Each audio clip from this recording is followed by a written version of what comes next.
and how this whole thing's going to work out here. So good deal. Somebody says yes, loud and clear. Good deal. Okay, so anyway, I'll just chat with you guys for a little bit here. Give me like I said, yeah, we're getting pretty close here. 6:59 I got here. So well, let's get this thing rolling here. I want to thank you guys for joining in here and attending tonight.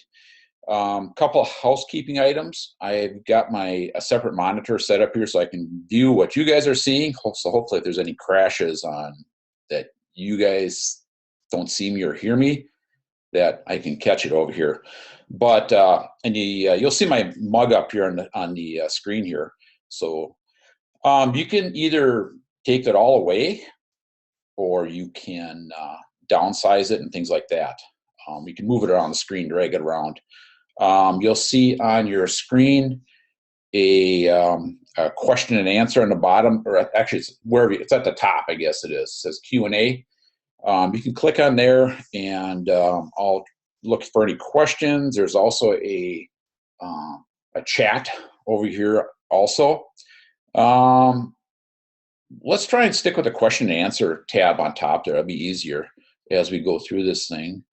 I got this thing broken down to a few different parts. So let's, what'll happen here is I'm going to hold off until I get through a segment, and then we'll step back. I'll take and answer any questions and try and answer stuff like that, kind of all in one shot versus jumping around and that type of deal. So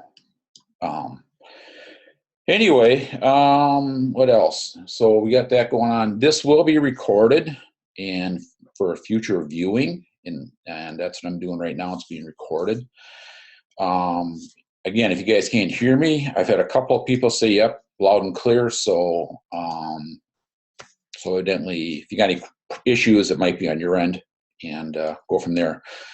Again, my name is Kirt Hedquist. I'm a Navionics Marine Specialist. I've worked for Navionics for a few years now. I also work with Doc Sampson, Bruce Doc Sampson, on his Dr. Sonar website, Facebook page, and things like that.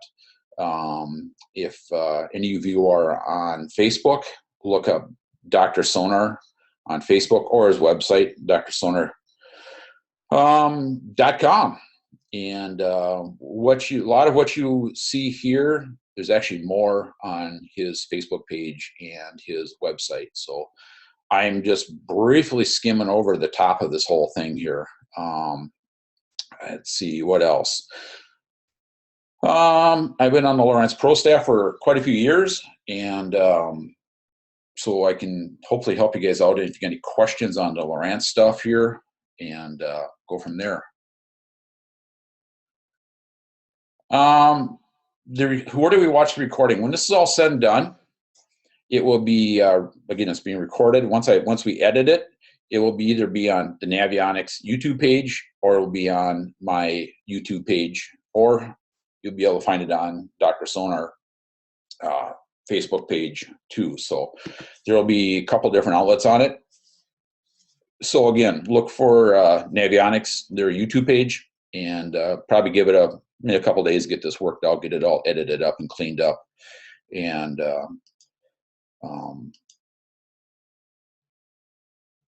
so anyway, if I get distracted for a second here, it's because I've had I got my side of it, I can see hands raised and things like that. And so far, there's 180 of you here. So all you guys be muted. It'll just get too confusing if everybody starts talking and things like that. So we'll keep it as a question and answer type deal here, and go from there. So let's get this thing rolling here, and kind of go through this. What I got here is understanding sonar, and kind of give you my itinerary here. So the first part of this whole thing is going to be understanding traditional 2D sonar and CHIRP. And I got some slides and things like that I'm going to go through. The second part, understanding structure scan. And just let me back up for a second here. Now, a lot of this will be based on Lowrance screenshots and information and things like that. And I'm not really going to go delve into Lowrance settings and things like that. What I got is a lot of screenshots and things like that. So what I want to help you guys do is help you understand what you're looking at. Both products, Humminbird, they all do the same thing. They're all showing structure at the bottom. It's just a matter of understanding what you're seeing. So Again, what you're seeing is Lowrance screenshots, but if you're running a Humminbird, Garmin, whatever, Raymarine, you'll be able to transfer this information over into that. So, anyway, let's, again, we'll hold off till I get to the, let's say, an end of a section here. You'll see how it's broken down here. So the first section I'll go through is understanding traditional 2D sonar and CHIRP. And when I get to the end of this, if you got any questions on that, I'll cover that, and then we'll move on to the next portion here. So, when we go into understanding structure scan, we're going to break it down into DownScan, SideScan. Then we're going to briefly touch on structure scan 3D. It's a new technology from Lowrance. I have not had a chance to use it on the water yet. I just got it. And then we're going to go through some settings and tips and things like that. So it's kind of how it's all broken down here into different segments. And let's get rolling here. Well, we almost got 200 people here, which is pretty cool. So we'll get this thing going here. So we're going to start at the Sonar Basics. Again, like I said, I've worked at Doc Sampson for a few years and stuff like that. This is kind of how we start out. The Sonar Basics, kind of, so everybody knows what's going on here. So Sonar Basics, transducer is a transmitter and receiver of sound. That's a little black thing that hangs in the back of your boat, and there's either, either got SideScan, DownScan, or, a combination of each and the other ones. So a ping is each pulse of sound that is sent from the transducer. Echo is a sound returning to the transducer, and a target is anything that the sound reflects off of. So fish, bottom, rocks, weeds, and things like that. Another thing that the transducer does is it basically measures distance from the transducer to a target or an object. So you can see by my little arrows there what I got going on there, and how that whole thing plays out. 2D sonar cone. I'll give you a little. Each one's a little bit different. Again, what I'm going off of here is just kind of a rule of thumb. 200 hertz, pretty standard on most manufacturers' sonars. For example, a Lowrance. For every 3 feet of depth, there's approximately 1 foot of coverage in diameter. So 6 feet is 2 feet, and so on and so forth, if you do the math. It's a circular cone that goes down below the boat. And so as you, so anyway, that's how that all works out. How does a sonar make a fish arch on a standard sonar? Basically a transducer, we're gonna go through this little, I got some really nice slides here. Transducer measures distance to a target. Fish arch is created from 2 sets of data: distance of the fish from the transducer and strength of echo return from the fish. Big question I get a lot of times is I'm not seeing the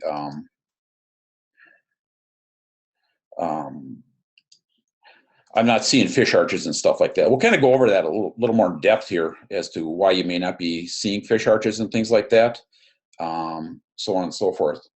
So, so basically, what a transducer is doing it's measuring distance of a fish to the transducer. That's how fish arches are created, and the strength of the echo return from the fish. How does a 2D sonar make a fish arch? How does a sonar make a fish arch on 2D sonar? So what I got down below here is a nice little picture down here of basically your transducer out the back of your boat. Well, I'll start at the top here, right here. This will be the fish arch here. This is what you'll see in your sonar, and then just nice little animation going on here. So remember, the fish arch is created by measuring distance from the transducer. So if you look here, the fish is furthest away from the transducer as it enters the cone, and as it moves through, and the fish doesn't change depth. What it's doing is it's moving through underneath the boat and staying flat. So as you get closer to the transducer, it's getting closer. It's getting closer to the transducer, so that's the highest part of the fish. So as you move across here, It's a little jerky on your side there. You'll see how basically that's how a fish arch works out. It's the tail starts out in the front part of the cone. The fish moves through the cone, and the top of the arch is typically the closest to the transducer, typically the actual depth of the fish. As the fish leaves the transducer or the cone, it tails off, and that's where you get your fish arch from. So up here on my screen right here, you'll see on most 2D sonar on the right-hand side of your screen is the most current data below the transducer. As that fish moves across the screen, that's in the history and so on back through here. So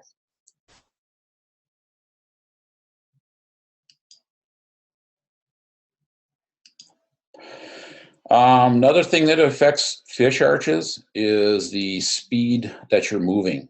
If you're sitting still, many of you have seen sitting on top of fish like you're vertical jigging, you'll basically get a flat line. As you start moving, you start getting that fish arch where the fish is moving through the transducer cone. And as you move faster and faster, that fish is in that cone less and less. So your fish arch decreases in length until you're, it's just in that transducer cone just for a brief moment.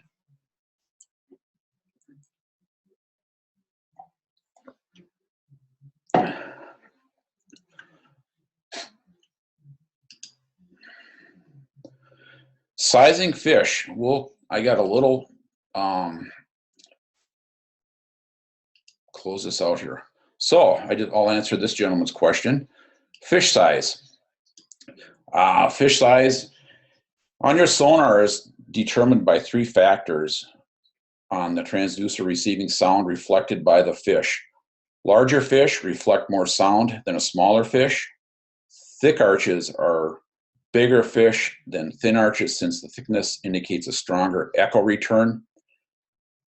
Color is determined by the strength of the returning sound to the transducer. Bigger fish reflect more sound, so the bigger fish will have different colors. So if you look at my little screenshot up above here, the small fish, very little echo return, there's small blue arches. And the bigger fish down at the bottom obviously have returning more sound back to the transducer. And so you're going to get a bigger fish arch that way. So there's basically 3 factors that kind of determine a fish arch or fish size on the screen. So small fish on the top there, and larger fish down below here. So, don't fish the blue arches, use them as bait.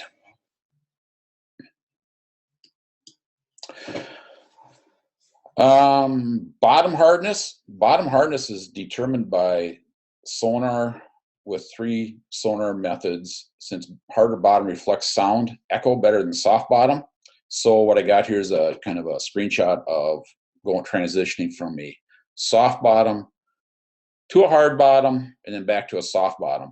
So anyway, hard bottom reflects sound better, so you're going to get a thicker band on the bottom on the bottom like that. And if you are deep enough, you may see a second echo like that. So what that is a sound bouncing off the bottom. It's hitting the top, going back up, hitting the water surface, and then coming back down. And so then it's returning back to the transducer. So it's actually traveling through the water column twice. And if you have your depth set deep enough like this, you will see the second echo. Color indicates echo strength, and yellow on the palette choice, on this palette choice, relates to the strongest echo. Thickness of the bottom band, second echo only shown on the left side with the white arrow. So we got going on here.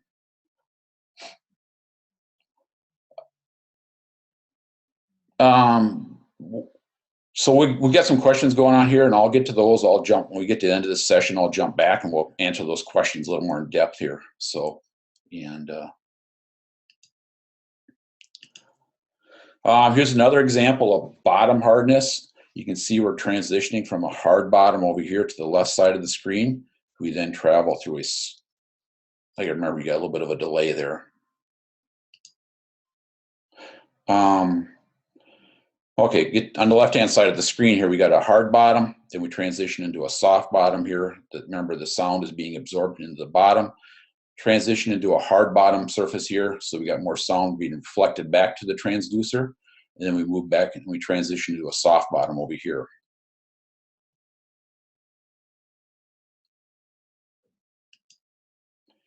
Thermoclines. You know what, maybe I'll stop here for a second and answer some of these questions I got going on here, so we'll get caught up here. Why do I see half arches? Is it my transducer is not set up properly?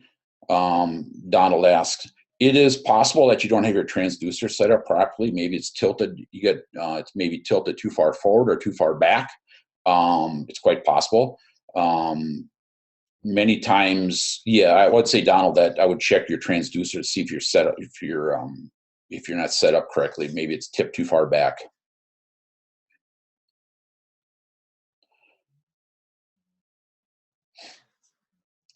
Does sonar paint the top of the fish body, or is it seeing the air bladder inside of the fish, which is different density than the water? Yes, it is. Yeah, it's hitting it. James asks, does the sonar paint the top of the fish arch or fish's body? No, it's hitting the air bladder inside. Sean, so yellow bottom is hard? Yes, it is. The thicker the arch actually is what it is. So with the color palette I'm using, it's going to show up as the thicker band of yellow will be a harder bottom.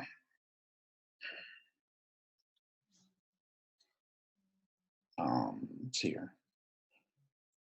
Dan asks, I usually fish in water no more than 10 feet. You mentioned that 3 feet of coverage equals 1 foot of 3 feet of depth only equals 1 foot of coverage by cone. Would it even be worth having a fish finder since most of the fish I fish are shallow? Well, you can, yeah, unless you're sitting over the fish, you basically, you got a fairly narrow cone. I have had that question, I can't see fish below my transducer and I'm fishing in the front of the boat. It's quite possible, yeah, you're just shallow enough you're not going to be able to see any, your cone angle is so small. If you're in front of the boat and your transducer's in the back, you may not see any fish, or if you're casting over the side. So, it's fish mainly shallow water. It's going to be basically just going to tell you bottom depth. Mark asks, are the screenshots using palette 1? Yes, they are. Tarpon show up really large. I bet they do.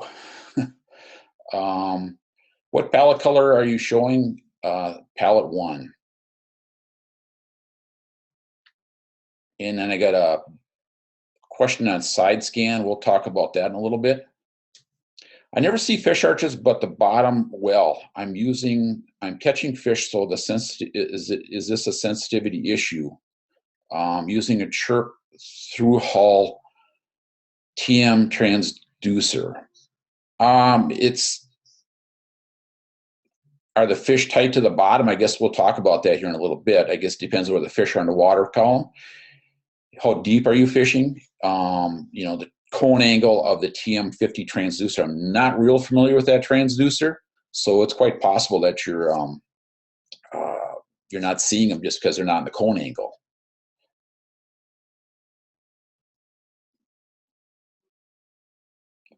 I fish mainly PNW ocean plus or minus 200 feet and wanting to know if the current can create a return. I see a lot of blue clutter on the bottom or near the bottom of the water column, but not any bait. That's what Tim asks. It's quite possible. You get a change in density, and actually the screen I show right here, right now on thermocline kind of will maybe answer that question.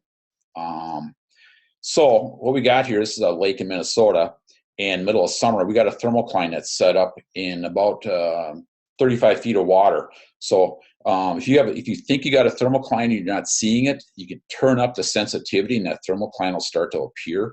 And of course, you're probably not going to see any fish below the thermocline. And it's very similar. If you got a current or something down, you might have a change in water density. And so if you're seeing a nice long, flat bottom like that, you may have a thermocline set up or some sort of change in density in water. And you can typically, like I say, this is on normal settings in Minnesota here, and I was able to see this on a lake here. on a thermocline in the middle of summer. Let's see what we got going on here.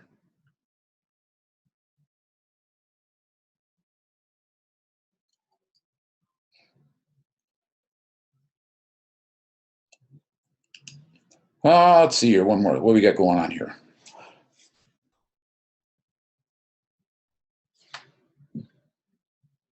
So Donald Campbell asked, do you always run 200 hertz for most of your scanning? Yeah, typically I run 200 hertz, or we'll touch briefly on CHIRP. I've been playing a little bit with the CHIRP on my Lowrance unit, but typically, yes, 200 hertz is pretty much what I run for scanning. It gives me the best target definition, bottom composition, and things like that. So is it possible to tell the direction of the fish are facing? Not necessarily, no. Not on 2D sonar. I got some really cool screenshots on DownScan, but no, I would be very tough to tell which way the fish is facing. I was told by the shop that something like I could mount the transducer inside of my hull as long as there's no air between the transducer and the hull. As long as you got that's Stuart asked that, as long as you have a really good seal, yes, you probably can. It's like, would be like mounting in a fiberglass hull, I'm sure. What I would do, Stuart, is I would lay it in the bottom there, maybe pour some water in there and see if that works.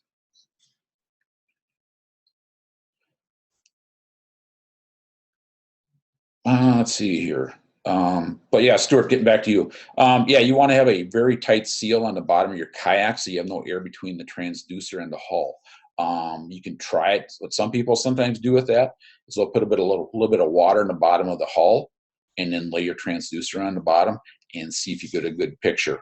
I run a fiberglass boat, and I have mine externally mounted. I just found that I get better picture and stuff like that. It just everything works a little better on the external on my boat.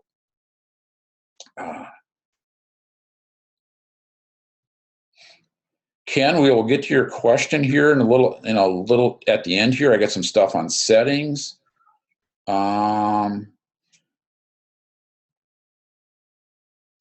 Let's see here.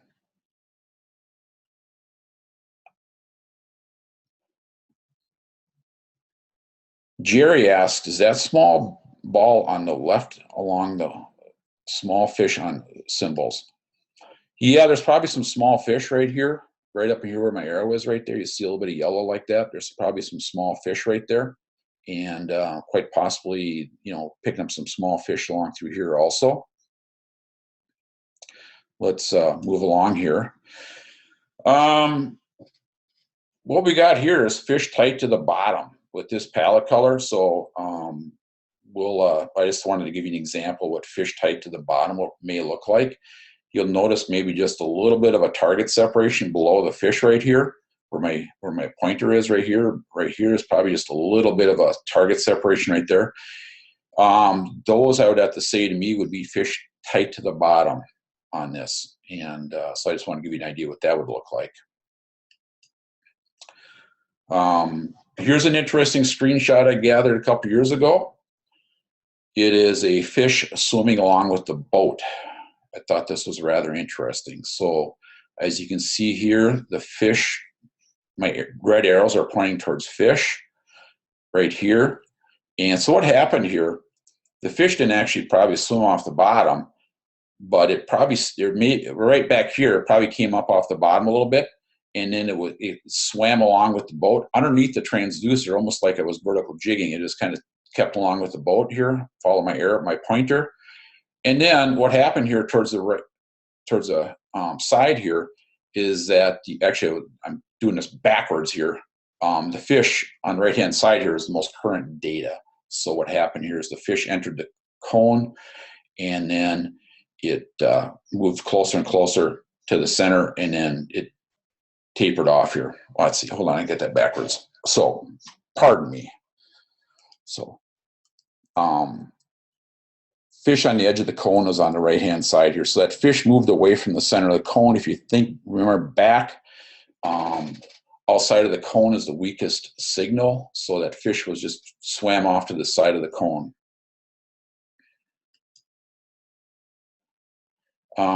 Here's some nice fish arches right here. I got going on right here. Over here on the side of the screen right here is the amplitude bar. And I typically turn that off for me in your settings. I don't like to run that, but I just thought I'd give you a good example of some really nice fish arches right here. So fish nicely stacked up here.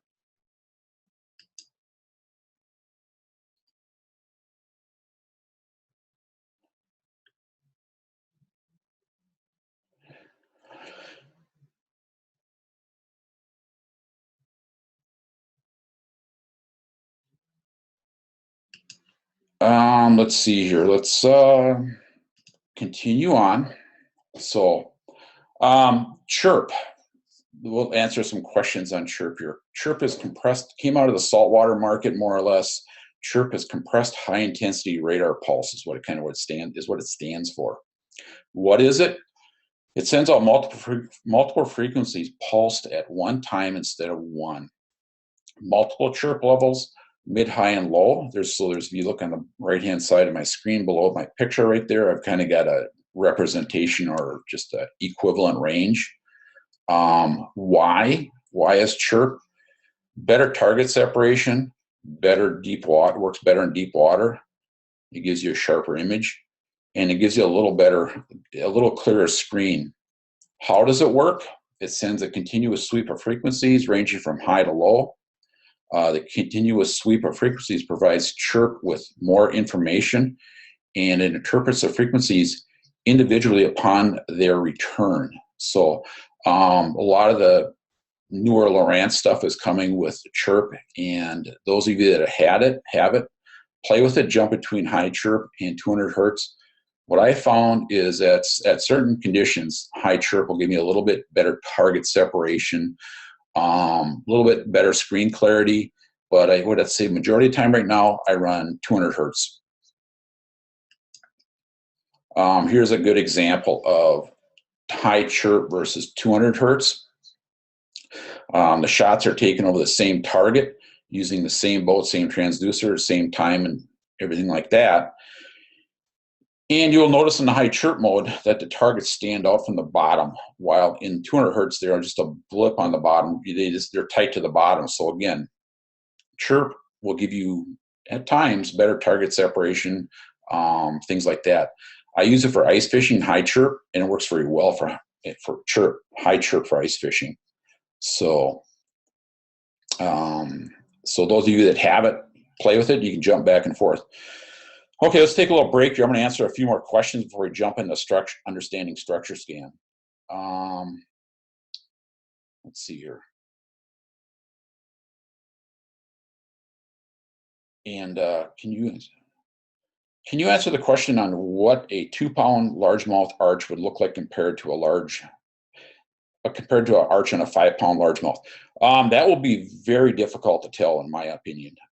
You may see a little bit different, maybe a little thicker band, the yellow in the arch, but the fish have to be almost, fairly close to each other, because if they're off to the side a little bit, they may look very similar. But boy, telling the fish size is very difficult. But if you're going from the really small fish, like where you're getting blue arches, to a larger fish, again, they'll be very similar, very difficult.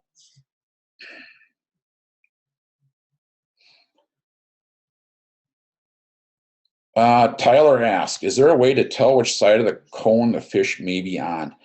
No, you can't. Not necessarily, because if you think of the cone, all that information that's collected by that transducer, and that 20-degree cone is all compressed into one vertical readout on the right-hand side of the screen. So it's very difficult on the right-hand screen to tell which side of where it is on 2D sonar. What speed do you have your sonar screen advance at? I leave mine advance at, Lowrance, it's on ping speed. I just leave my ping speed set at high, and just leave it there. So I just typically leave it on just OEM setting typically.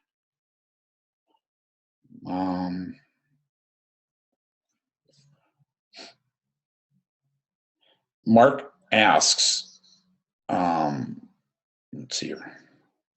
On some of your screenshots, there's a lot of clutter between the surface and the bottom. Can you remove the clutter?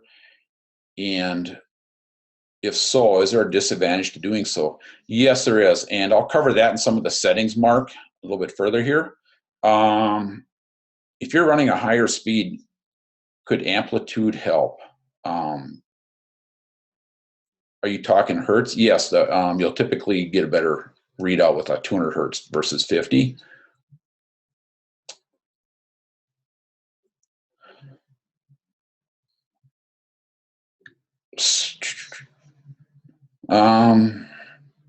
Jason asks, I have a question about CHIRP and not using it. I live here in New Orleans in Southeast Louisiana, living in the sportsman's paradise. We have underwater structure all over, especially. What would you recommend as far as using CHIRP or without? Can you recommend the best way to identify how close the big structure could be as far as identifying structure that is the best resolution for 200 hertz? Thanks.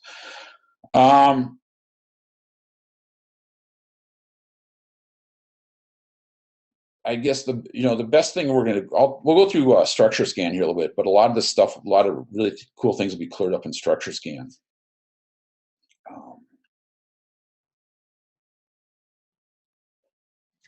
Rex asks, what settings would you use in shallow water? I typically leave everything in auto and let the machine operate itself.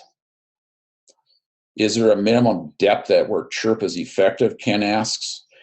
Not necessarily. It's again, the 200 hertz is very similar to high CHIRP, and I run it pretty, like I said, it's a little bit of trial and error. Not necessarily. I've used it in very shallow water also.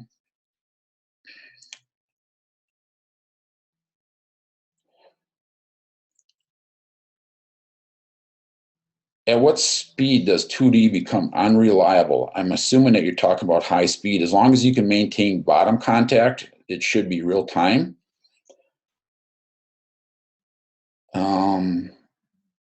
How about screen scroll speed? Again, I typically leave mine in auto. Some units can adjust the scroll speed and things like that. I typically just leave mine in auto or just leave it standard. Hi, Brenda. I'll get to your question.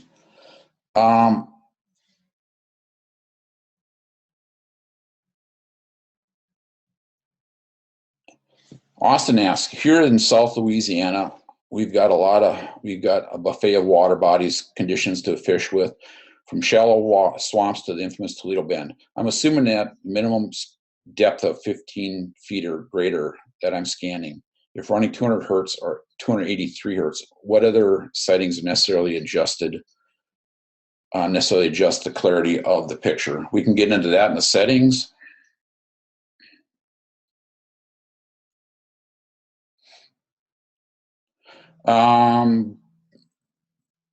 Let's see here. Hold on a second. Anonymous viewer, if I haven't missed it already, can you give me a good going over of what bottom structure shows up like mud, sand, rocks, and weeds? We did cover that. That was the bottom hardness and things like that. Going from soft to bottom or soft to hard on that.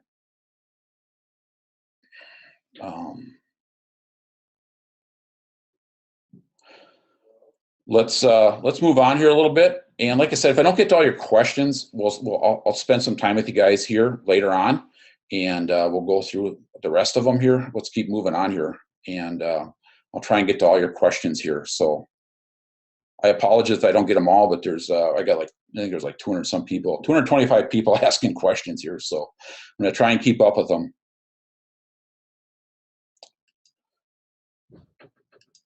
Understanding structure scan. We're going to go through, the first thing we're going to go through is DownScan.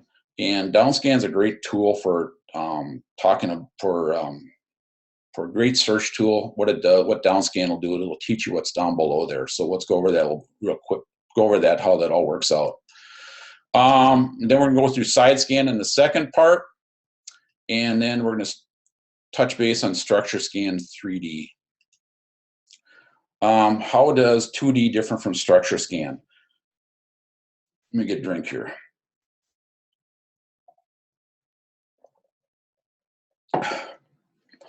2D operates at a lower frequency.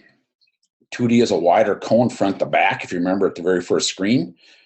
2D has less detail and target separation. 2D works at all speeds, basically. Structure scan is a higher frequency. Structure scan is a narrower cone footprint front to back. Structure scan has a wider cone or footprint side to side. And structure scan gives you more detail or target separation. And structure scan works better at low speeds. My easiest way to explain to people is that your standard 2D sonar works like an X-ray. It gives you, tells you what's down there and things like that. I got a couple examples here of a hand. But when you go to the doctor, you say you got a broken bone or something like that, or you go to the doctor and you get an X-ray, and they say we need more information. You go back in for a CT scan, which in my is the way I kind of equate how structure scan works out here. So it gives you a lot better detail. It works at a higher frequency, and it draws things out better. And it's a narrower cone front to back. So we'll kind of go over that whole thing, how that all works out. So what we're going to go over first here, let my screens catch up here. There we go. Is what we're going to talk about first is the down scan, this center section right here, the yellow portion right here. And then of course we got the side scan, the blue sides out to the side here, and then both sides. So, and down below here I got just a little bit of a representation what you would see on the screen. So let's go on here a little bit. So here is what I got going on here is a comparison of your standard sonar cone is blue right here. So you can see just a rough representation of what it would look like.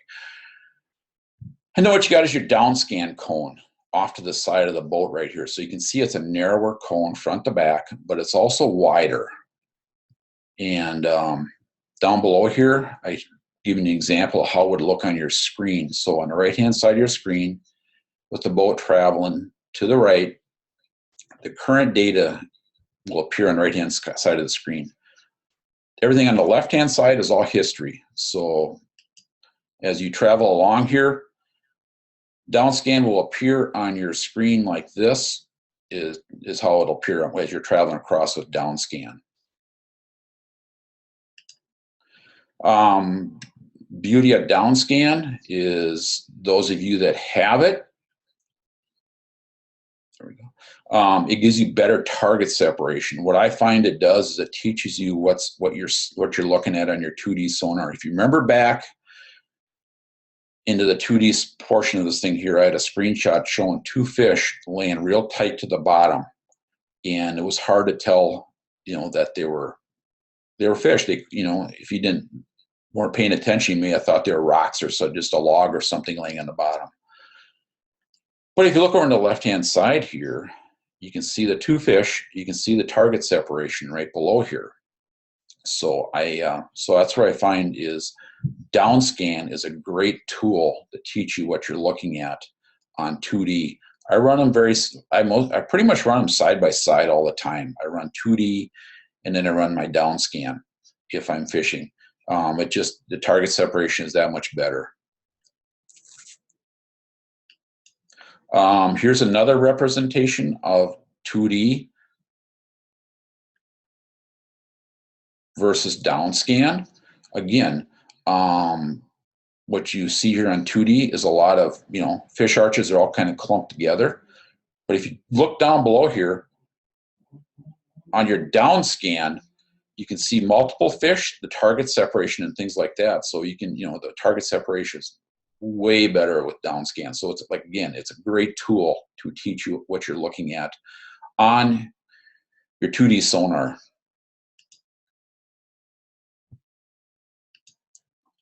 And I see a lot of questions popping up here, so I'm going to hold off to the end here, just a little bit here, until I get to the end of my DownScan portion. I'll answer the questions I got, so it doesn't keep interrupting what's going on, or kind of keep the flow going here. But I will get to your questions.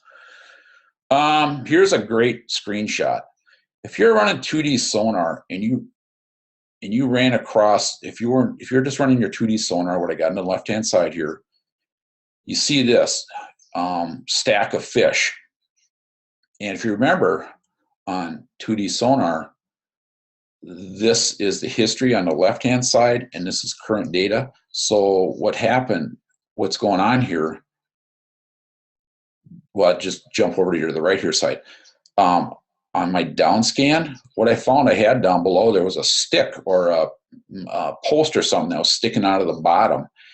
And on DownScan, it clearly shows that it's a stick or some sort of an object stuck in the bottom here. But on the left-hand side, on your 2D sonar, the way that, if you remember right, the way that the object enters the 2D sonar cone is it enters, this was the end of it. So it actually almost looks like fish arches, looks like fish stacked up here. So if you have an object stuck in the bottom on 2D sonar, it will look like multiple fish, because when it travels, when this object over here travels through that cone, it gives the appearance of a fish arch. Another screenshot here I thought that was pretty cool is bait fish. Lower right-hand corner over here, I have what appears to be just kind of a blob. You know, that you could almost take that as weeds in a way. You know, if you didn't really, if that's all you're running was your 2D sonar. But anyway, but over here, you look on the left-hand side over here, what you got going on here, you can see the target separation. All these items right here, this is all bait fish over here. This target separation right here. So again, that's what it would look like. DownScan worked great in weeds. So you can see over here, it's the target separation is spectacular for, you know, fishing in weeds and stuff like that. 25 feet of water approximately. And if you're just fishing this on the left-hand side of 2D sonar, you just run across that, it looks like all weeds. I mean, you could, if you knew what you're looking at, you could probably pick these fish out here, but that'd be very difficult. But over here with the DownScan, you can see the fish in the you see the weeds right here. There's a patch of weeds, then you see the two fish right here, then you can see the target separation, or you see the individual weeds over here. You can see thermoclines on, here we go. You can see thermoclines on DownScan. That screenshot I had earlier on the 2D sonar showing a thermocline, this is the same screenshot, same area right next to it. And again, the thermocline on the bottom here, the water, it changes density. It's reflecting back more sound back to the transducer. So you're gonna see this white haze across the bottom here, and that's what you would find. That would be your thermocline. And so I just want to give you an idea that you can see thermocline on DownScan. Bottom hardness on DownScan. Well, again, if you remember, harder bottoms reflecting more sound back to the transducer. It works the same on DownScan. Is that we go from a soft bottom right here. We hit a hard rock pile or a point right here, and then we transition back into a softer bottom right here. So again, over here on the left-hand side of the screen, there's not as much sound returning back to the transducer. As we move to the right, you're getting more echo, more sound reflected back to the transducer. So then it turns white, and then it goes back to a softer bottom. DownScan detail. Somebody asked, can you tell which direction the fish are facing? On 2D sonar, it's pretty darn difficult. I've never been able to tell personally. But on DownScan detail is that much greater. So this is some screenshots that came off of Dr. Sonar, and a gentleman submitted this there. And it was a pretty cool screenshot. I thought it was worthwhile including. And you can see it looks just like that fish pretty much. So I thought that was pretty interesting. So and again, you have to be moving just right. Everything has to be perfect in order. You got to be moving the correct speeds and things like that. You know, get some of this stuff. But it is attainable. Anybody can attain these screenshots or these images.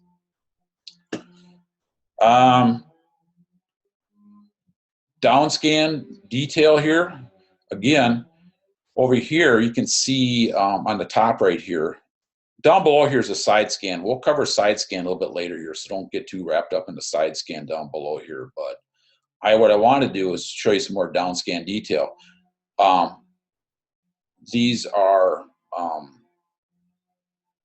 out of the Missouri River, and they are, oh my gosh, drawing a blank all of a sudden.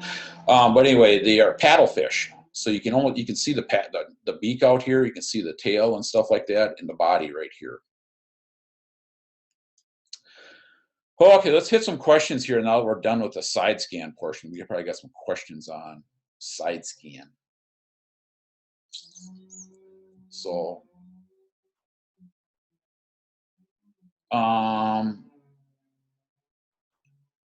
okay, bear with me here. Does your outboard blade rotation turbulence affect the reading of the transducer? Should you mount it to the port or starboard, or can you mount it multiple transducers on the same side? Boy, that's typically not. If you're going, Jerry, if you're going forward, no. But if you start back trolling like some people back troll, yes, you can get turbulence going across the face of the transducer, and that will give you poor readings and things like that. So so yes, that's one that takes a little bit of trial and error. You got to get that all right. So Wade asks, so if there's a rock pile or a piece of cover in the cone and you see it in 30 feet of water, assuming it's a 10-foot wide cone, is there a way to figure out where that piece of cover is located around the boat? On 2D sonar, no, it's very difficult to tell which side of the boat it is on. So, why does the sonar lose data signal when traveling at speed? Ken asks.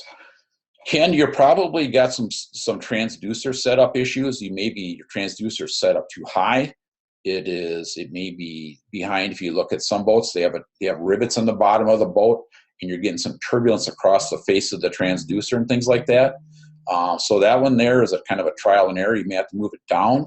You may have to move it around the back of the boat. Look at the bottom of your boat. But what's happening is you're getting turbulence across the bottom of more than likely across your transducer. Austin asks, will I be able to translate most of these learnings to my Humminbird use? Yes. And because basically what we're doing is I'm showing you screenshots. I'm kind of staying away from all the settings and things like that. So again, I run Lowrance. That's where I'm going to get all my screenshots from. But you'll be able to translate this information over to that. Mark asks, my HDS5 Gen 2 have structure scan capability. Mark, is it a Gen 2 touch or a keypad? That's the difference right there. If it's a Gen 2 touch, all you need is the structure scan transducer. The module is built into it. Well, they didn't make a Gen 2 touch. So HDS5 Gen 2 keypad, you would need the structure scan module and the transducer. How do you determine fish species? Catching them, typically, or you know what you're targeting. That is, or if you know what you're targeting, it's a couple of them screenshots on DownScan, you can actually see what the fish look like. But, if you're, depending on the size of the fish, you're fishing larger fish, obviously, bigger fish arches and things like that. But determining the species of the fish is basically catching them. Lauren asks, I fished the Pacific Ocean off Vancouver Island. I am trying to identify prawns, shrimp at depth of 200 to 400 feet using DownScan. That is reaching the outer limits of DownScan. I would have to say that is probably where you're going to need like a CHIRP sonar setup for yourself, for Lauren. That's probably I'd say would be your best bet. Again, that's stretching the limits of DownScan that far.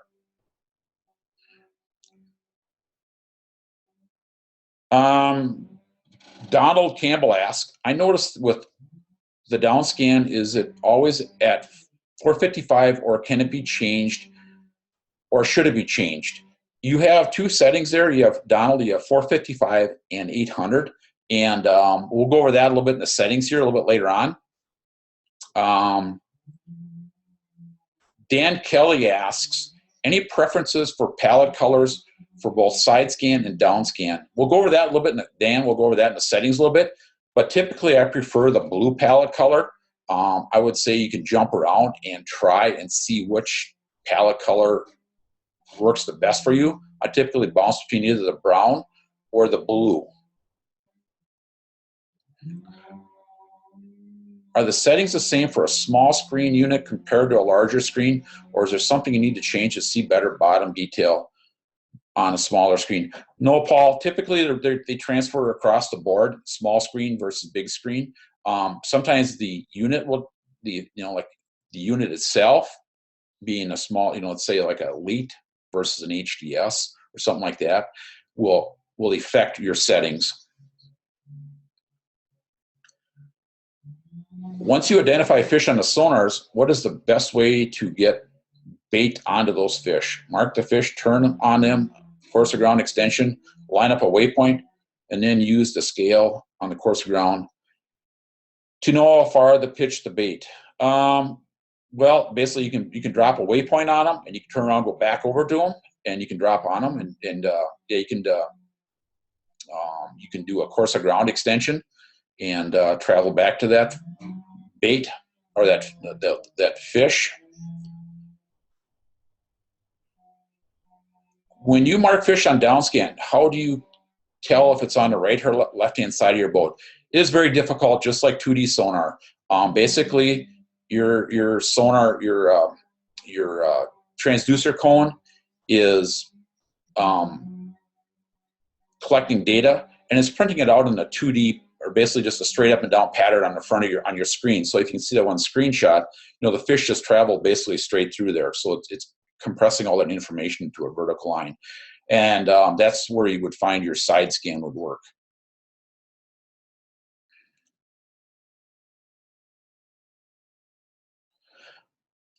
Are you running mainly? We'll get into that in a little bit of settings.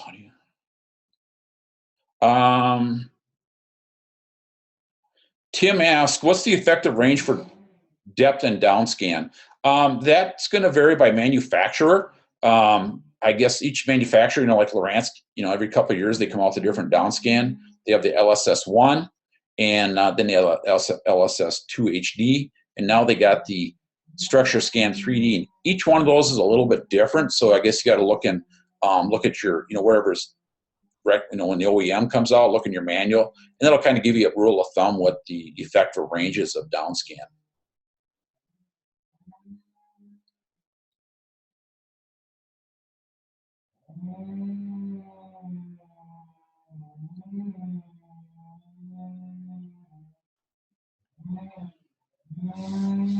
Okay, let's move on here.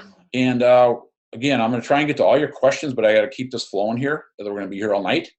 And but let's keep going here. Oops, close this off here.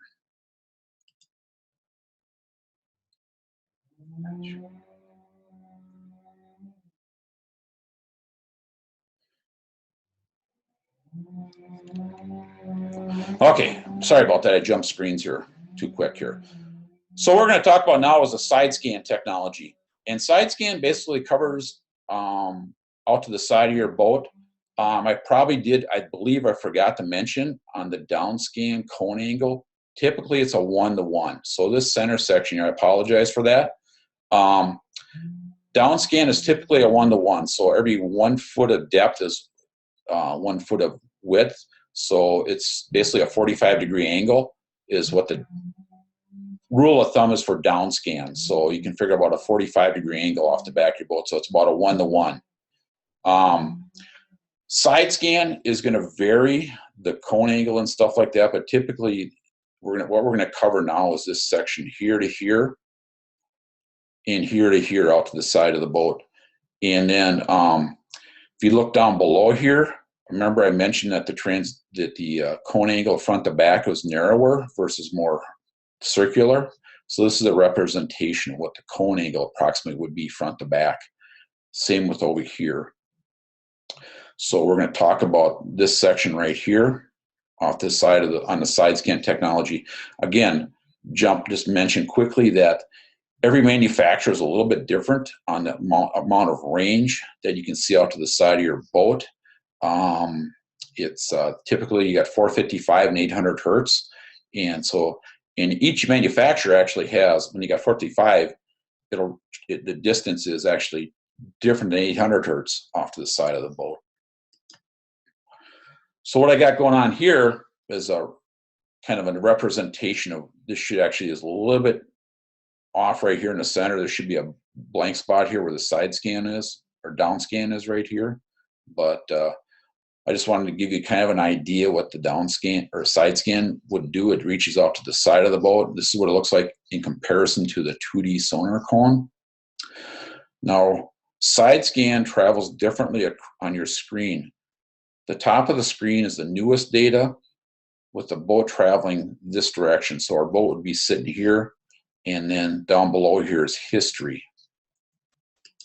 So if you have SideScan, it's going to basically travel top to bottom.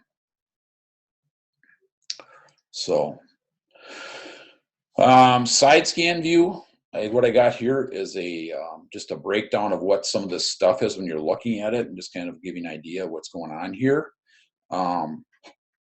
So we'll start here with this orange arrow right here. What we have here is a transition from soft bottom to a hard bottom right here. So you can see a little more echo return up here. It's a harder bottom. Remember, transducer, the more sound it reflects, the whiter it is on your structure scan. So now down here we have a softer bottom. And then moving over here, what we got is a change of depth. So what we got here is a change of depth.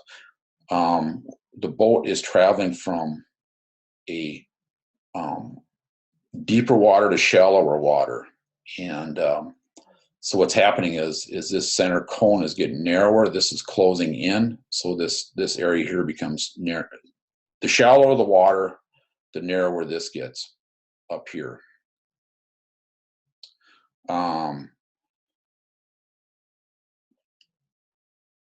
What I got here, the yellow arrows over here, are fish on transitions, and I'll show you a little bit how to identify fish on SideScan technology over here, but this would be fish over here, these white dots. The green circles are bait fish right here. Right here and right here is bait fish. Now, a lot of people keep asking if you can ID which side of the boat fish are on. With DownScan and 2D sonar, it's very difficult. Now, 2D or a SideScan, you can. Obviously, this is the front of the boat right here. The boat's right here. This ball of bait fish should be on the left-hand side of the boat. The reason these two are split is that this ball of bait fish is intersecting that center cone or the inside edge of the SideScan cone. And then my blue arrows here, again, are pointing towards hard bottom, and then my purple arrow is soft bottom. SideScan view, what fish look like scattered on a hard bottom or a sandy bottom. Again, here, just touch base real quickly here. The reason I'm saying this is a flat bottom is that this edge right here and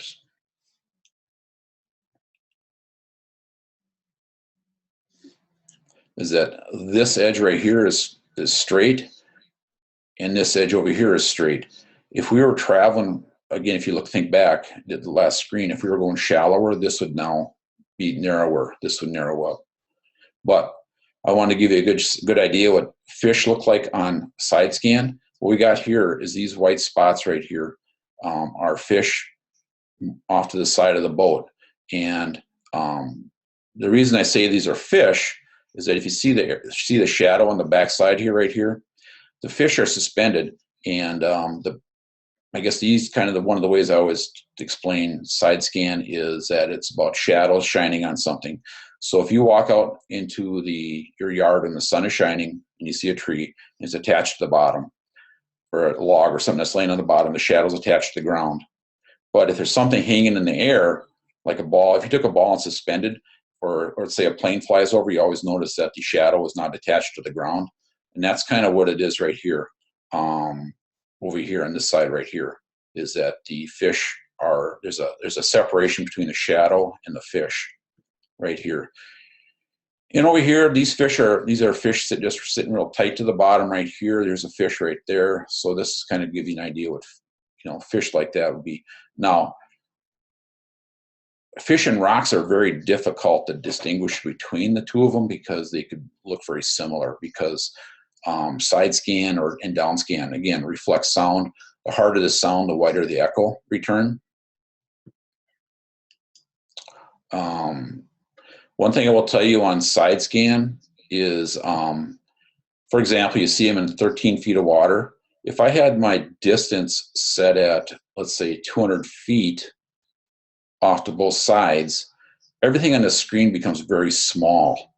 The less distance I'm covering with SideScan, so if I use less range or zoom it in, it's basically like zooming it in. So if I just set it 150 feet on both sides of the boat, all these objects have become very small, very hard to see.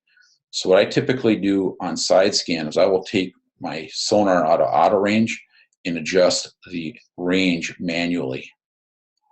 And so what I did here is I took and had decreased the range, so I only had 60 feet to both sides of the boat, and now everything becomes bigger. Another screenshot here shows boulders, small, again, like I said, oops, remember I got a little delay here. Boulders and fish on the bottom are very, very hard to tell. I mean, so this arrow here is showing boulders up here, but again, it's very difficult to tell what they are. Next one down here, some logs. You can see how they're laying out like this. Now here on the right-hand side of the screen, fish suspended over the drop-off.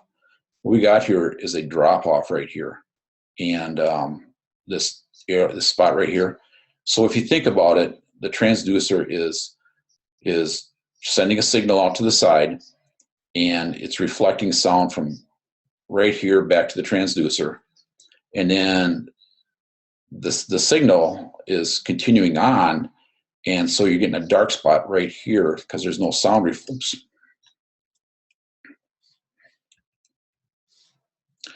So there's no sound being reflected back to the transducer right here. But if you continue on right here with the angle, the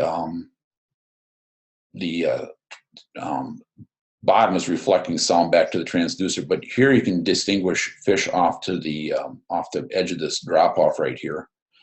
Again, drop off shadow. Anytime you got a drop off, you're going to get a shadow right here, so you can kind of get an idea that this area right here is not wavers up and down, so you get a longer shadow here. So this is probably a deeper break right here than right here. This is a real shallow portion right here. And then over here we got a boat. Same screenshot as I had earlier. What we got here are paddlefish on the Missouri River. I told you down below here, here's the same fish right here. You see the cursor right here, and it's over this fish right here. So that's the same fish right there and right there. And again, determining the shadow, fish are suspended in the water column. And so this fish right here is casting a shadow here. There is a fish casting a shadow right here, and so on and so forth. So we got here is a couple of fish suspended in the water column.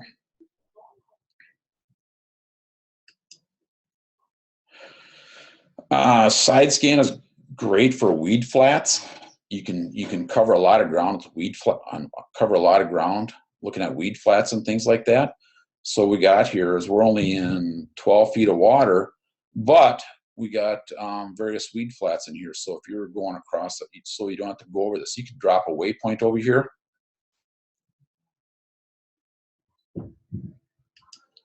Oh, shoot.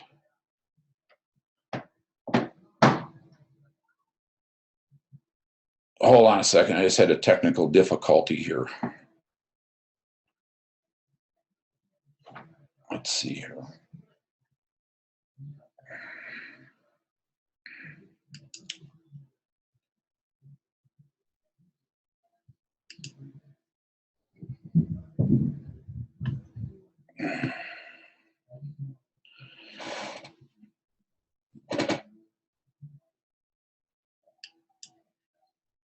Hold on a second. Something just happened here. I just lost my...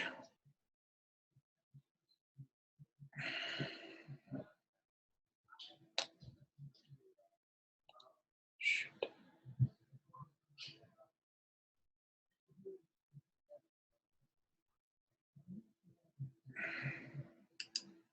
Ah, there we go. Okay, sorry about that. Something must have happened. A little glitch right there. So, anyway, so what we got going on here, some weed flats going on here. So you can look on the, actually you look on the right-hand side, you can see the DownScan view of that weed flat right there. At the edge of the weed, top of the weeds drops off. And so that's, you know, again, that's this area. This right here is this over here. SideScan view of a hard point. And this is what this is SideScan of a point. You can see scattered boulders and rocks above it. And what's kind of, we go from a soft bottom right here. This is all soft bottom right here where it's darker. Then we're moving up over a hard bottom point, probably a rocky point of some sort. It's reflecting more sound. Then we're transitioning off here. So you can see right here the water column, this center section right here that's being covered would be covered by your DownScan. It's deeper than we hit. Starts coming up right here, gets taller and taller, or it gets shallower and shallower, actually, I meant to say. So this gets narrower and narrower, and then we get wider here, so we're dropping off in the deeper water. Composite of all three views. Here's DownScan down below here. Oops, sorry about that. DownScan right here, so I wanted to give you a good idea what DownScan looks like. Here is a bunch of bait fish down here, a school of bait. SideScan right here in the upper left-hand corner. This is what the bait would look like here. You got your bait cluster right here. We got some rocks. We're coming up on a rocky point right here, some sort of rocky ridge. And over here on the upper right-hand side is we got a you can see the bait fish are clustered right here, but it's hard to distinguish them right here. And but here's a good example of going from a soft bottom right here to a harder bottom to get more echo return, and then we're on a rock pile, and then it's getting shallower over here, or getting deeper, I meant to say. Sorry about that. Similar screenshot, just I wanted to again show you target separation of what DownScan looks like versus 2D, and then your SideScan over here. So you can see the fish scattered on your SideScan right here, both sides, and then your DownScan right here. So let's back up here. I'm going to maybe try and catch up on a few questions here we got going on. Let's see here.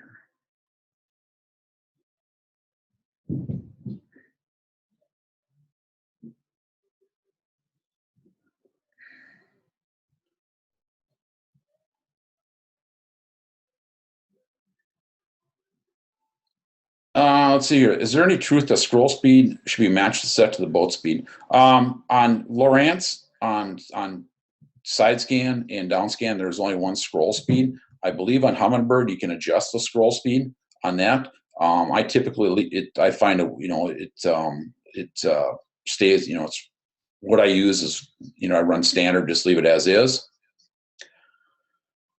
So SideScan does not include the bottom.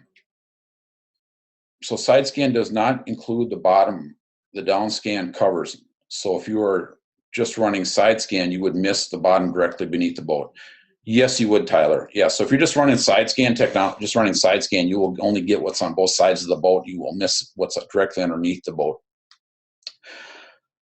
Rex asked, how do you decide what your ping speed should be set at? Typically, I leave mine at maximum, and that's basically default on mine. On structure scan, there is no ping speed to set.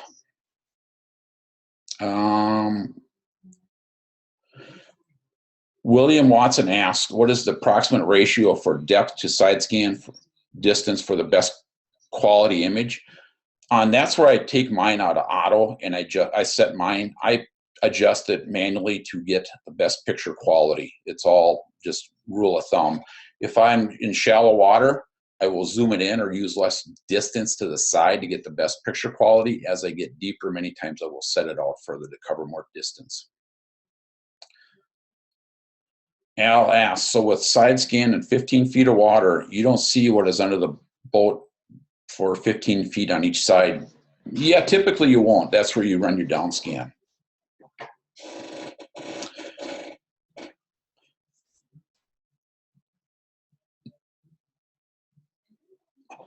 Dave asks, what depth will you be able to see fish and structure on side scan? Lowrance HDS Gen 2 with side scan module.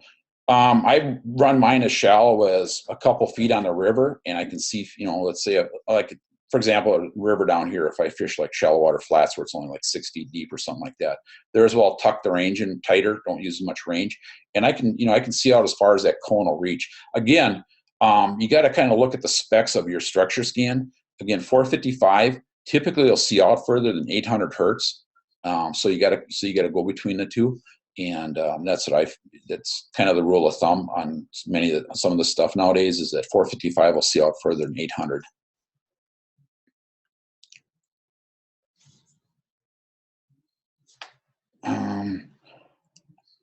If you have CHIRP technology for better target separation, does the target separation resolution get better when combined with DownScan? Now, Lowrance, you can't run them both together, so you'll get better target resolution with CHIRP, and you'll even get better target resolution with DownScan. Benjamin Hambrick, what would a shell bed look like on DownScan and SideScan? What you would probably find is a very hard echo return, probably a lot of little, you'd find a hard bottom, which is, shells are hard, you would get a harder echo return. Depending on how fast you're going and things like that, you could pick out you could see individual shells, but a shell bed will look like a hard white echo return, very similar to that point I went over, or that, say, a flat bottom. It would be white, you're returning more sound back to the transducer. Sean asks, can you drop a waypoint using SideScan to point? Would it be accurate in real time? Yeah, I can. Sean, I can. It's a great search tool. I will take and scroll back and drop a waypoint on items I see behind me. So yes, you can get a pretty good idea where it's at. So if you're going over an object on SideScan, so you see a brush pile over, like those weed flats I showed you that I had that screenshot of, you can scroll over, drop a waypoint maybe on those individual pockets and get a little closer, maybe do some flipping in those pockets of weeds. What is the depth versus the cone range ratio on SideScan? That's what Mark asked. That varies by manufacturer again. Lowrance has had LSS1, then the HD, and now they got Structure Scan 3D, and each one of those is different. And I know Humminbird is different. So you got to look at your manufacturer specs. I mean, that's where I'm not going to go into get into all those nitty gritty things. I'd be here forever. Again, Mark asks, is DownScan and SideScan included as part of the Structure Scan module, or do you need to purchase them separately? On the Lowrance unit, depending if you got an older HDS like a Gen 2 keypad, it's a module, and it comes in module and transducer, and those two are included together. So if you buy the Structure Scan module, you will get SideScan and DownScan. And on a Lowrance HDS Gen 2 Touch or Gen 3, that DownScan module, or that Structure Scan module, is built into the unit, and you then just need the transducer, and you will get both together. Michael asks, what is the best cone for shallow water? Again, that's I'm just using my Lowrance for a reference. I find that 455 is better for shallow water. It sees out further. Now that's all changed now that they came out to Structure Scan 3D. Someone told me that they turn off their down imaging and side imaging when they are fishing because it scares the fish away. Is there any truth to this? You know, boy, you'd have to be sitting right on top of the fish. Some people do, when they're fishing real tight, may shut off all their electronics and just be super quiet in a boat. But no, I mean, it would be just like your 2D sonar. It's sending out a signal. I personally haven't seen it scare fish away and things like that. But so no, I've never shut mine off. Like I said, there's some guys that when they get into a situation where it's very shallow water, they want as quiet of a footprint as they possibly can, they will shut everything off. But you know, there again, if you're moving around your boat, you drop something on the bottom, that's going to scare everything away. I mean, that's going to create more sound than, let's say, your sonar. If you are fishing in 8 feet of water, you see a wider range at the bottom if you're using DownScan compared to 2D sonar. Dan asks, yes, you are. You will see a wider cone on the bottom. Again, remember that 2D sonar is typically about a, for every 3 feet of depth, you get a 1 foot cone, 1 foot distance. SideScan is typically a 1-to-1. So you will see more distance with DownScan versus a 2D sonar. And that's why sometimes if you see stuff on DownScan, you may not see it on 2D sonar because the cone is wider. So let's say you go over a school of fish, or you go over a fish, you might, and it's not covered by the 2D sonar cone, but all of a sudden you'll see the fish on the DownScan cone. That fish is outside of the 2D sonar cone.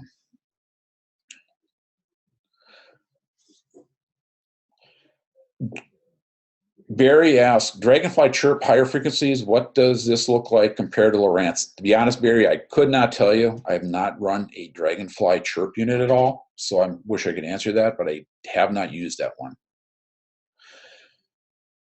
William asks, what is the best speed for mapping bottom and how much impact does wave action have on image quality?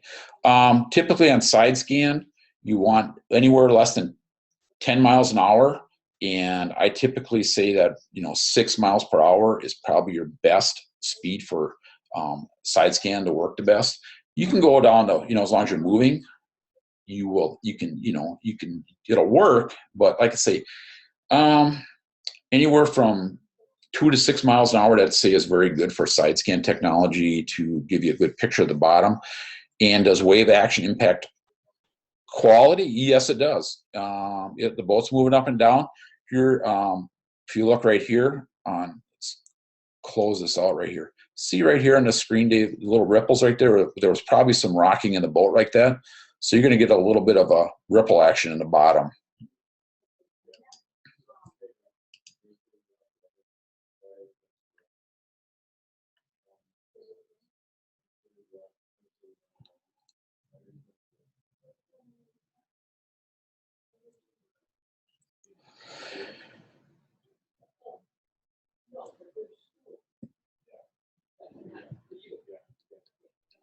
We're going to move on here a little bit. We're going to try and keep this thing flowing. Again, we'll try and get to the end here. And those of you that want to hang around, I'll try and get to all your questions. So let's kind of keep this flowing here a little bit. What I did is I touched briefly on Structure Scan 3D. It's new from Lowrance this year. I have not had a chance to actually use it on the water, but I just thought I'd give you guys an idea how it works and what it's all about. So how it works, it's collecting lots of data. So this is the transducer, what a transducer will look like on Structure Scan 3D. There's more crystals to it, more elements inside of here, so it's collecting more data. And what it's actually doing is, this is what it looks like on your screen. Top here would be your boat. It actually shows you the actual cone angle right here. This red outline right here is the actual cone angle. It shows you the coverage that you're getting. And then these orange spots in here are actually fish. It'll highlight fish in the up in the water column as this orange right here. And then also it actually gives you an actual 3D representation of the bottom. Now remember, structure scan or side scan is a flat plane, 2D. It's just flat, but you can interpolate what's up, what's down, what a ridge looks like, and things like that with it. So anyway, here's just a little bit of here's a kind of a side by side or a comparison between the two of them right here. So structure scan on side scan on the top right here, so you can see everything's in a flat plane. So then your 3D, this is your actual, right here is your boat on side scan, so your boat's at the top of the screen, and then on structure scan 3D, your boat is right here, and so everything that's behind the boat is this information right here. So it's basically taking this, tipping it up on end, and looking at it from the back side. So you're getting actual 3D representation of the bottom. There are some settings inside of this thing that you can enhance the bottom and make things bigger, larger, or flatter. But these arrows are just kind of representing what the bottom would look like. So you got a hump right here, and this is what this is right here. Over here, this is what this is over here. So just a representation of what it is. And this is all I really got on structure scan 3D right now. I really don't have much information on it right now.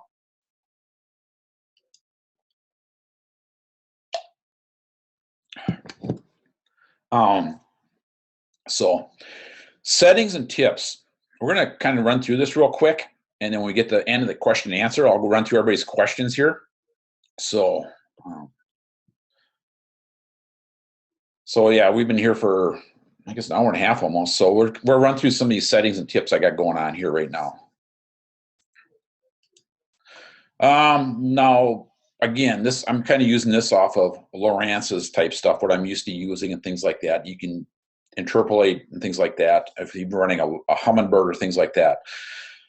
But on 2D sonar, I typically leave my sensitivity on auto. I typically leave my range in auto, my color line in auto. Frequencies, typically 200 hertz. We'll go over the set. I got some better screenshots of some of these at some of the 283. But again, what I found is that now that I've run CHIRP for 2 years now, is that I'll flip back and forth between 200 hertz and CHIRP. So that's one thing I can say. It's kind of you got to learn trial and error by jumping back and forth between the two of them. Palette colors, personal preference, and I got some comparisons coming up here. Ping speed, that came up a couple of times. I have always run mine in max, since max is best for looking for fish on plane, and since it makes it simple, I just leave mine in max, and it works all the time for me. You can change the ping speed if you're getting crosstalk. You can maybe try and decrease the ping speed to get rid of some of that crosstalk. DownScan on Lowrance, you can adjust the contrast and things like that. Typically in contrast, leave that auto.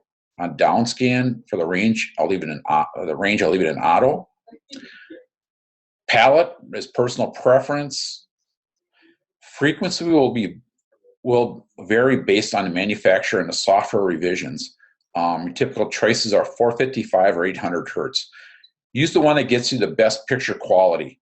And again, there's different software revisions within the manufacturers and different transducers, different, LSS1, HD, now structure scan 3D, and each one of them is different. Side scan, contrast, I usually run that auto. Range, decrease the range. Range, I run that in manual. Decrease the range to gain the best picture quality based on depth. Less range in side scan is equal to zoom in 2D. Distance of each varies by manufacturer and software revisions. Again, we could be here all night long just talking about the different ranges and things like that. So again, you got to look at what you got and then work within the parameters of what you have. So anyway, frequency will vary based on the manufacturer and software revisions. Again, your choices here are 455 or 800. And I just got down to use whatever one gets you the best picture. I ran Humminbird for a couple of years, and I found that 800 gave me a better picture than 455. the early LSS1 800 gave me better picture quality, but then I found as HD came out that the 455 actually worked better. But now that the 3D is out, that's going to be a totally different animal. This came up a couple of times. 83 hertz versus 200 hertz. 83 hertz is a 60-degree cone for longer fish arches. It's typically a 60-degree cone, which is about a 1-to-1. So you'll get a wider, you'll cover more bottom with because it's a bigger cone, a wider cone. You'll get more bottom coverage. And because the cone is wider, your fish arches are going to be longer. And I got some screenshots of that. 200 hertz is typically your 20-degree cone. It'll give you shorter fish arches because the cone is narrower. The fish are in the arches in that cone less. I use 83 hertz to try and resolve crosstalk issues. So if you're fishing in a pack of boats and you're getting a lot of crosstalk, most of them are probably running 200 hertz. You can try and switch to an 83 hertz frequency and see if your crosstalk issues go away. 83 hertz works well for downriggers again because of the fact of the wider cone. You get more coverage. And down here, I just kind of reiterate again, 200 hertz cone coverage is for every 3 feet of depth, approximately 1 foot of coverage. And then 83 hertz cone coverage, 1 foot of depth, 1 foot of coverage. Palette colors. Here, this question came up a couple of times, and here we're going to cover it right here. So palette 1 on the left-hand side here uses yellow as the strongest signal strength and blue as the weakest, with the background as white. It is much better for bottom hardness, but if you look closely at the images, the fish and bottom hardness differences are different. Differences are seen on both palettes. So over here on the right-hand side of the screen, it's very easy to distinguish the bottom hardness. Right here is hard bottom. We transition into a soft bottom right here, less echo return, less sounds being transmitted back to the transducer. As we transition back into a hard bottom, you get more sound more sound is being reflected back to the transducer, and so that this band becomes wider. And if you look over here, and this is palette 2, which is a brown bottom, which is kind of cool sometimes, but bottom hardness is very tough to distinguish on this brown bottom palette, on this color palette. You'll see that, again, harder bottom right here, it's a little brighter, but as we go over soft bottom right here, it gets a little darker, but it's harder to tell. Then we transition back into a hard bottom. Fish are easier to see with this brown bottom, as you can see here on the left-hand side of the screen. Right here, we got a fish that's tight to the bottom. With the palette color number 1, this fish is tight to the bottom, and right here, and so it's very hard to distinguish between the two of them.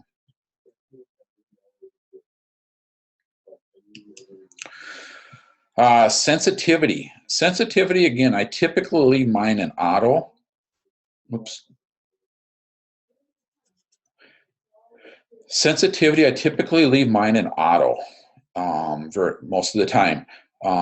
What you got over here on the left-hand side of the screen is a sensitivity set very low.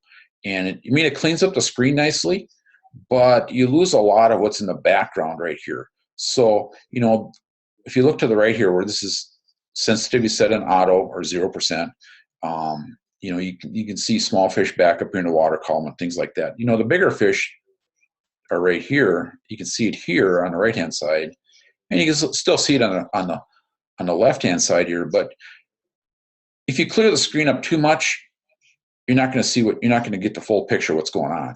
And you can see the weed. These are weeds right here. They kind of wash out a little bit, and over here, over here they will kind of wash out a little bit. With the sensitivity typically set where an auto right here, you get a nice clean. You can kind of see them right here. So basically, sensitivity changes how the echo strength is displayed. Sensitivity isn't power. It's different for water depth of water. Auto sensitivity works well in most applications, and sensitivity is like the volume on a radio. The radio receives a signal from the tower, and the volume control raises and lowers what we hear. The sonar receives a signal from the transducer, and the sensitivity control raises and lowers the level we see on the display.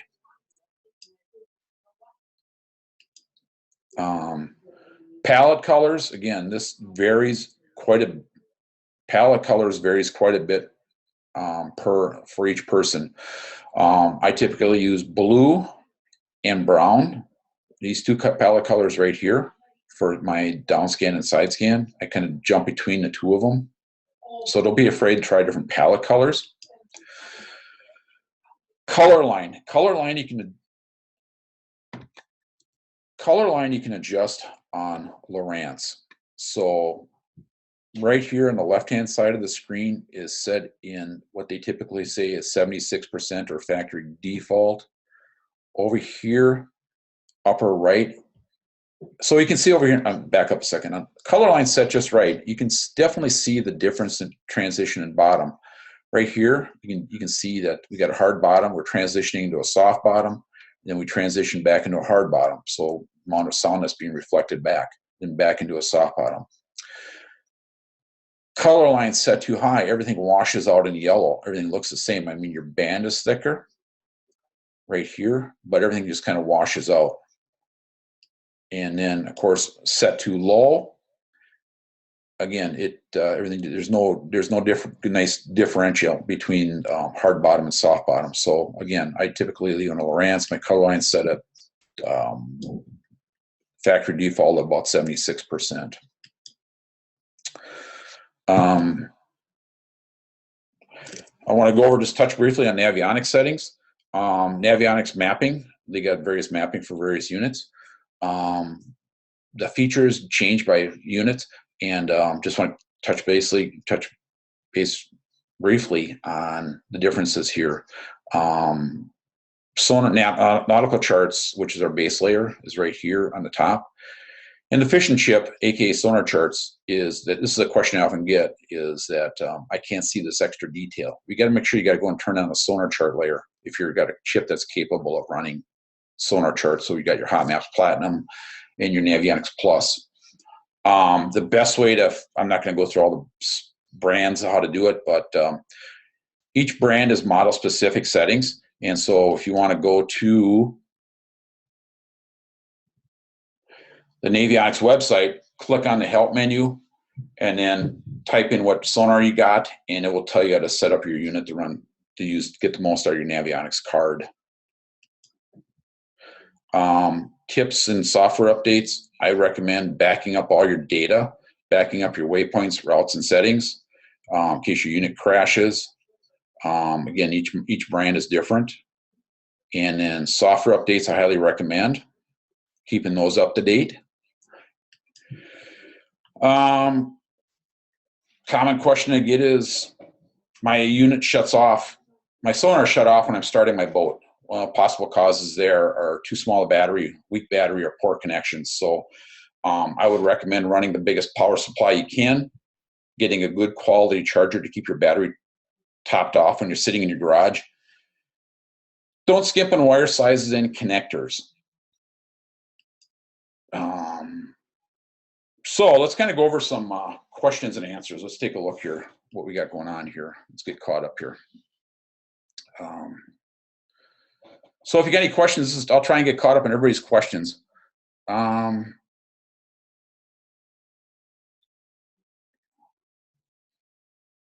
Let's see here. Oh, here we are. Caught up. I know it's not part of the webinar, but do you have any pictures that can show what the 3D structure scan looks like? Al asked, I know it's not part of the webinar, but do you have any pictures you can show of the 3D structure scan looks like? That's all I got for right now, Al. But if you go to drsonar.com or Dr. Sonar on Facebook, we got some stuff on there. We got a gentleman by the name of Mark O'Neill. He's played a lot with the structure scan 3D. He's got some good information on Doc's Facebook page. With the new Elite TI models, do we need the structure scan module to do side imaging, or are we okay with the total scan transducer, Tyler asks. The new Elite TI comes with all that built in there, so if you get the total scan transducer, you will have DownScan and SideScan technology built into that unit. Stephen asks, is there any situations where 2D is preferred over side or DownScan? Yes, there is situations where 2D is preferred over SideScan or DownScan. Let's say you're open water trolling, for example, and let's say you're fishing for suspended fish. You will be able to see the fish arches on 2D much better on that versus, let's say, a SideScan or a DownScan. 2D works better. You can mark fish at higher speeds with 2D. So yes, there is some situations where 2D is preferred over SideScan and DownScan. So so you're open water trolling, you're running at speeds, things like that. Obviously, SideScan has its speed limitations of about 10 miles per hour. You're going to get a really good picture. DownScan, you can see things at the bottom and mark stuff at, let's say 30, 40 miles an hour if you got your transducer set just right. But no, I would say at 2D, when I do open water trolling, like on the Great Lakes, I'll be running 2D typically. Unless, and I'll run 2D and SideScan or DownScan side by side so I can get a good idea what I'm looking at if I go over something, any questions.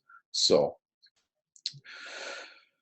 thanks, Sean, for joining in. Why do my Navionics chips with the fishing chip turned on not showing the same detail? Why do my Navionics chip with the fishing chip turned on not show the same detail and bathymetry as a web app or the iPhone, even after it's updating? That's Austin. Why don't you drop me a note or an email, and we'll talk about that. We'll figure out. What is the best mapping card for the new Helix 9 side imaging with GPS?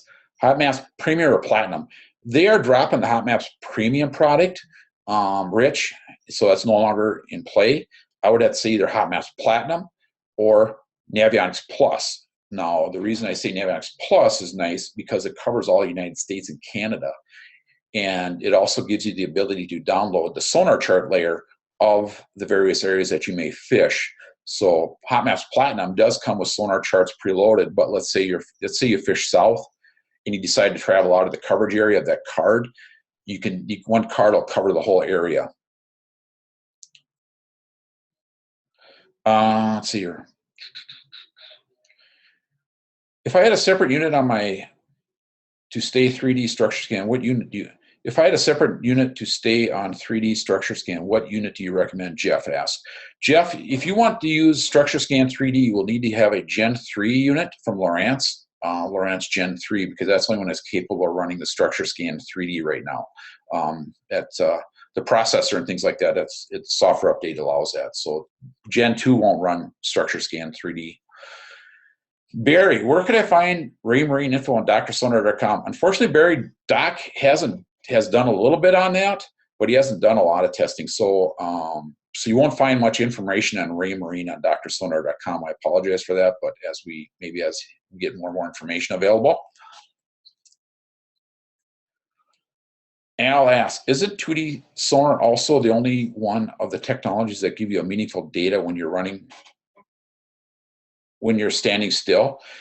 Yeah, Al, yeah, typically, yes. You saw, if I use 2D sonar for ice fishing, and when I'm sitting still, you're gonna, the fish you're not gonna get the fish arches, but as the fish travels into the cone, it's gonna have a flat line. So yes, you can mark fish. I would have to say yes.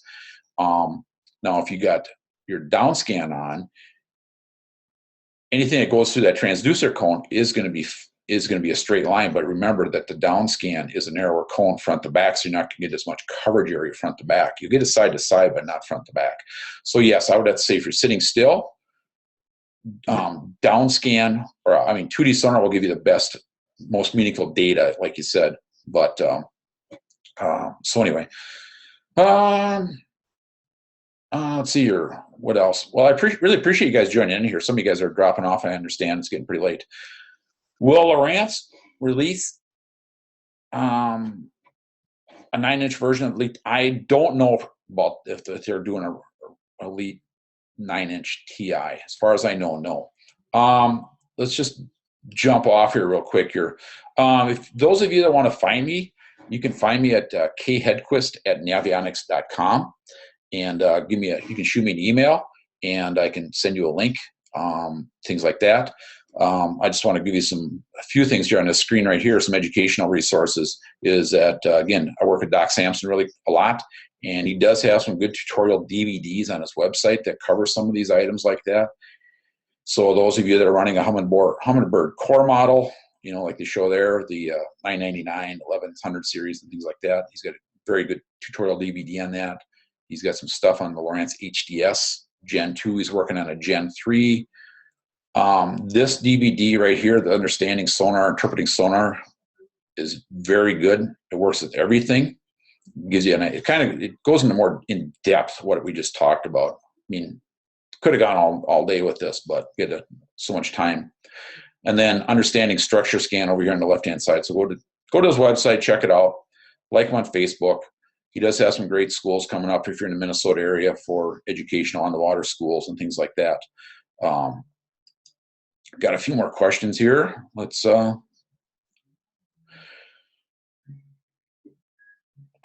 here. Curious, have you ever seen a whale on sonar? No, I have not. No, I would not. You know what it would look like? It would look like a large ball of bait fish, more than likely on 2D. You would probably, Ken asks that. Not many of those in Minnesota, so it would probably look like a big ball of bait fish on there. So, Rex, I have 2 HDS 7 units on my boat, and when I'm using Navionics card, I cannot get the units to have the same detail on both. Is there something I need to change on the settings? Rex, I'm assuming you have Ethernet cable between the two of them, and are your software updates are both units running the same software? Are you current on both software revisions on both your HDS 7 units? Al, I just bought a boat and it came with a working older Lowrance in the front and a dead sonar unit in the back. I just bought a new Humminbird 899 HD for the back of the boat. Do I have to run them at different frequencies if they are going to be both running at 200 hertz? Will I get crosstalk? Al, you may, if you're in shallow enough water, remember that cone angle. It's about it's a 1 to 3. Until those cones start overlapping, you probably won't get any crosstalk between the two of them. But if you do, you'll probably have to switch one to 83. Let's see here.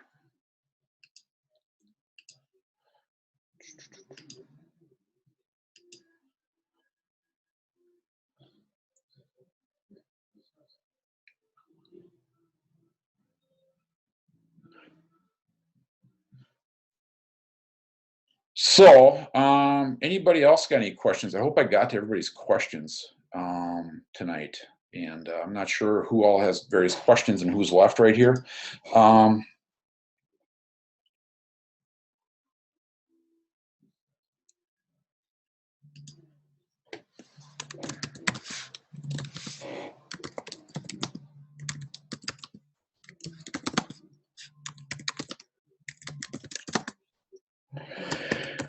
One question here.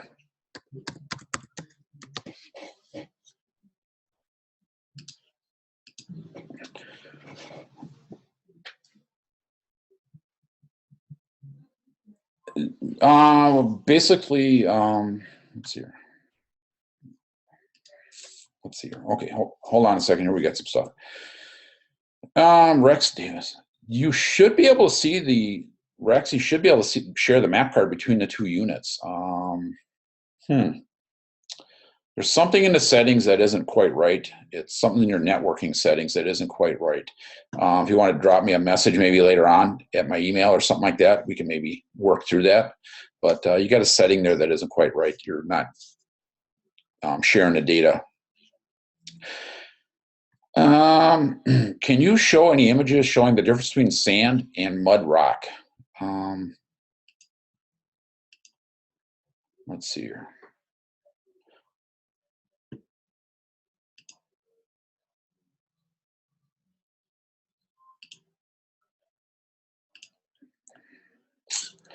I got some images. Tell you what, this is an anonymous viewer.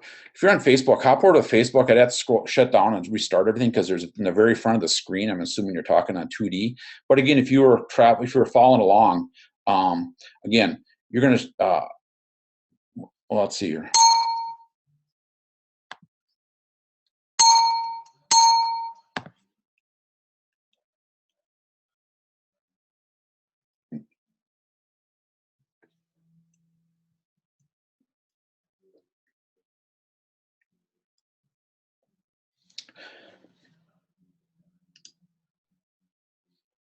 Okay, this is for the anonymous viewer right here.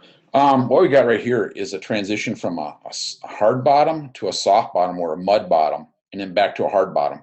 And rocks will be very similar to that. You may see some, over here and right up over here. There's probably some rocks over here, or there's rocks right there. So what you're going to see is a transition from hard bottom to soft bottom back to hard bottom.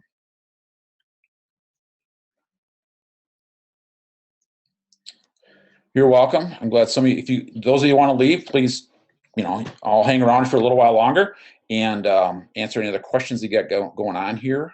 But again, this will all be recorded and edited for future viewing. If you want to jump on, you can listen, jump through it, skip through it a little bit. Let's see here.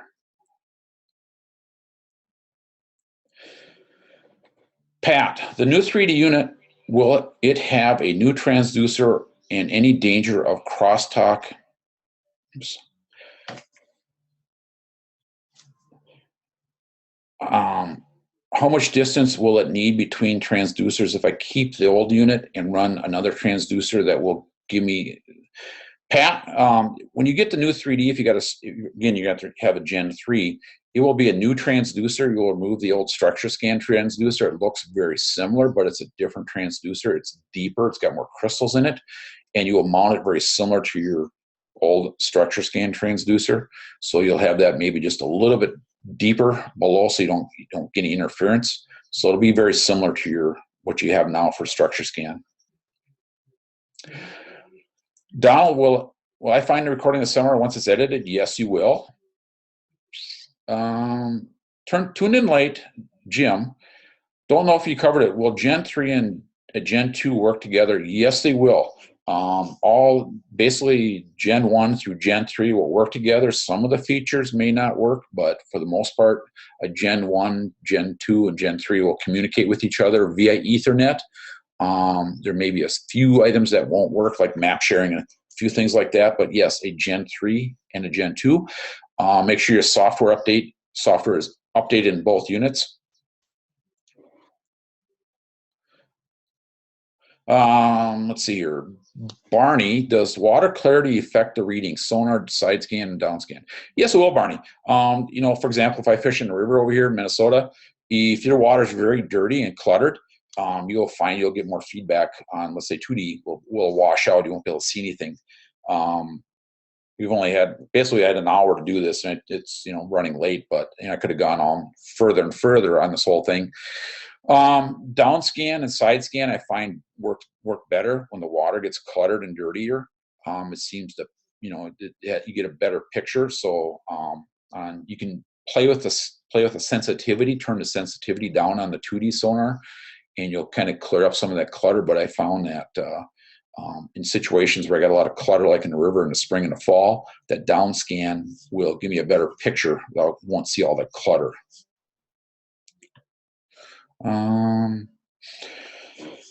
Michael, do you have to use a splitter or a module to link a HDS 9 Gen 2 touch to the dash my HDS 8 Gen 2 no, you just run an Ethernet cable between the two units and you can share data. So it's just an Ethernet cable between the two data, and you can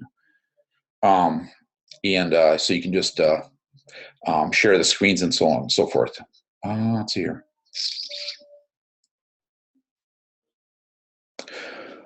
How do you judge that you have the sensitivity dialed in on SideScan? I think I'm guilty. Usually run my sensitivity too high, or maybe I'm missing details. You know, on SideScan, on Lowrance, it has an auto setting, and I typically leave it on auto. I kind of leave that on auto for the most part. Play with a little bit and but like I say, on SideScan, I typically leave it on auto. Let's see here. Let's see here. Dan asks, with DownScan imaging, how much of a range would I see of the bottom per foot of water? Dan, it's about a 1-to-1. So if you go down 1 foot, it's 1 foot width. You go 2 to 2, and it's basically about a 45-degree cone.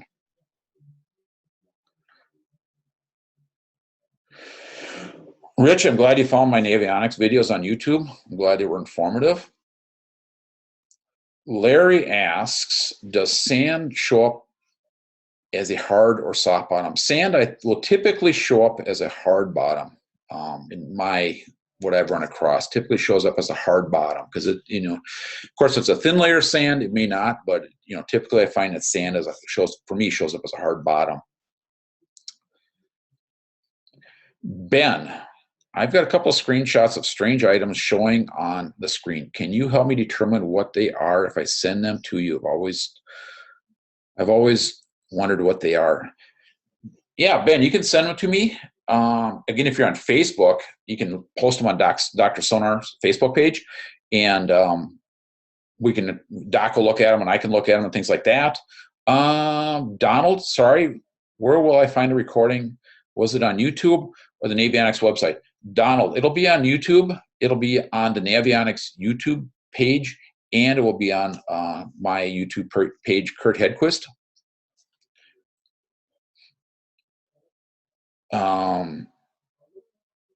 Let's see here. I think I'm staying caught up with all the questions. Did I miss anybody else's questions earlier? Because I was trying to get through this so everybody can kind of get through it. If anybody else has any questions, feel free to drop them real quick here.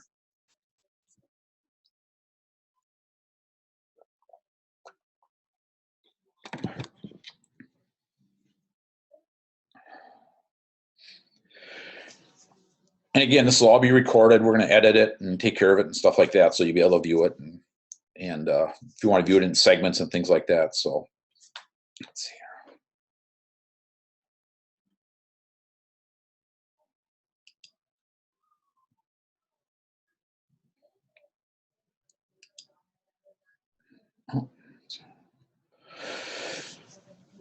Michael, so linking the HDS 9 touch in the dash to my HDS 8 on the RAM up front, I just need Ethernet cable to see the side scan. Yeah, you'll be able to share the screens between the two units. So obviously your 9 touch in the dash has side scan on it, or side scan down scan's got the transducer, and then you want to run it up to your front unit.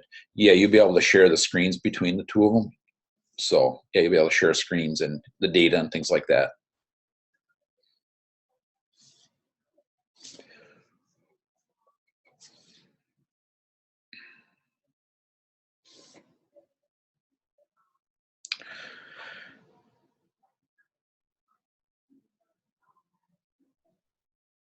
Well, I'm going to give it another couple more minutes here for questions, and I'm going to sign off and call it a night. And stay tuned. Oops.